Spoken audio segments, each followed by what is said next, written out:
كان سأحكي لكم اليوم قصة صاحبنا سيدي وعيني أحد الأسياد عندما كان في سوق القات، وكان يلوي في سوق القات يبحث عن عود قات، يقول: يا غصني قات خلقا على كيف اقطفك والناس ألا والناس عليك حلقا، وكان مولعيا عكرا، فذهب يلوي في سوق القايات فرآه المقوت ما يجوز اللعن صح، فلكنه كان سنيا ناصبيا، فنظر إلى صاحبنا نظرة المشرئب من الفستق،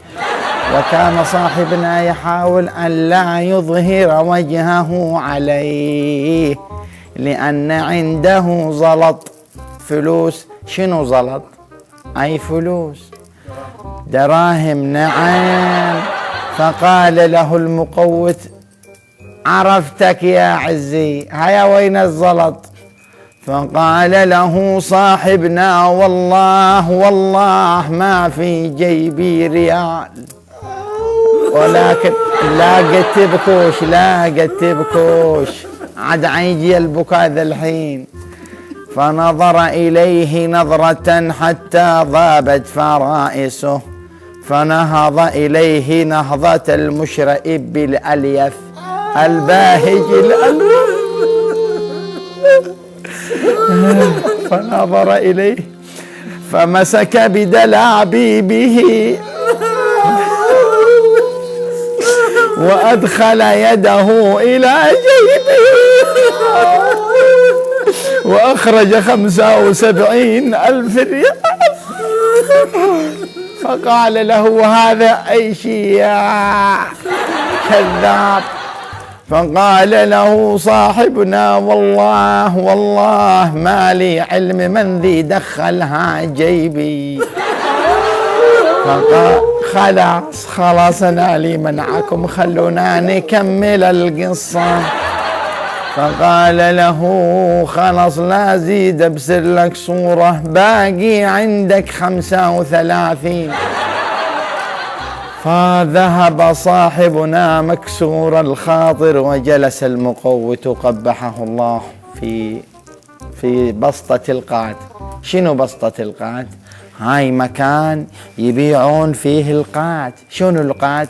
هذا يجي عود كما حدثنا الزهلج بن هبلبل، قال أنه سمع سيده يقول أن عمه قال لأبو عمته، وكان إماما، وكان أبوه إماما، وأمه إمامة، وجدته إمامة، قال: القات هذه شجرة مباركة تنهض في أرض اليوم. شنو تنهض؟ مو هاي اللي نعتبرها تنهض، لا، تطلع. شنو تطلع؟ أي تبزق. شنو تبزق؟ أي تطلع. شنو تطلع؟ أي تزرع. شنو تزرع؟ ما هذيك تزيدوا فيها. فقال له صاحبنا: يا بعد أن نسينا، عاد احنا في الحديث صح؟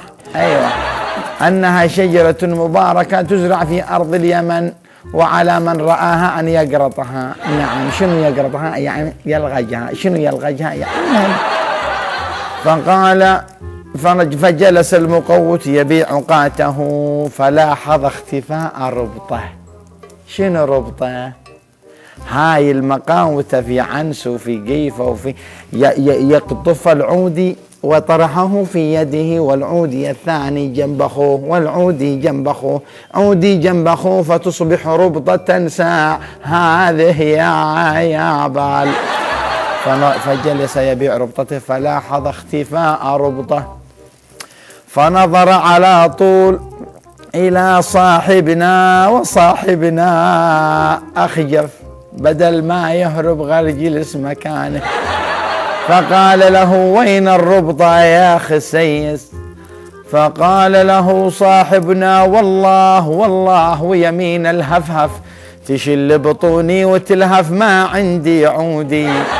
ولكن المقوت لعنه الله لاحظ انتفاخا في حجاش صاحبنا. نعم، لا اصبروا، لا ما تسمعوا القصة. لاحظ انتفاخا في حجاش صاحبنا فنهض نهضة المشرئب من الأسد كلوذة الحياهم، فقال له: دغشه دغشة وأدخل يده أدخل يده في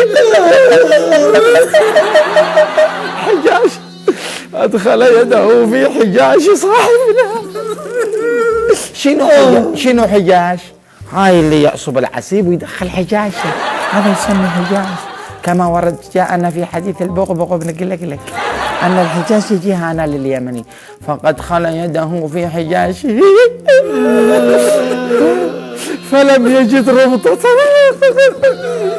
بل ربطة فهفهفه مطرح حتى لوت الدنيا. ولو تعرفوا سعما ايده كانت كالكريك، أتعرفون شلون الكريك؟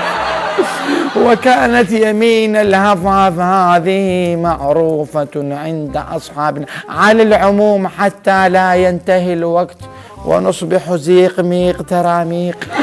ضرب صاحبنا ضربة بالكريك يزعم به، فهل من مناد ينادي ومولعيا، وهل من مستصرخ يصرخ وويلا. فهذه قصة صاحب الزمان والمكان سيدي عندما ذهب يشتري قاتل. وننتقل إن شاء الله إلى قصة أخرى.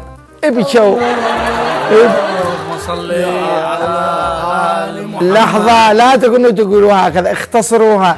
اللهم صل على آل محمد. اللهم صل على آل محمد.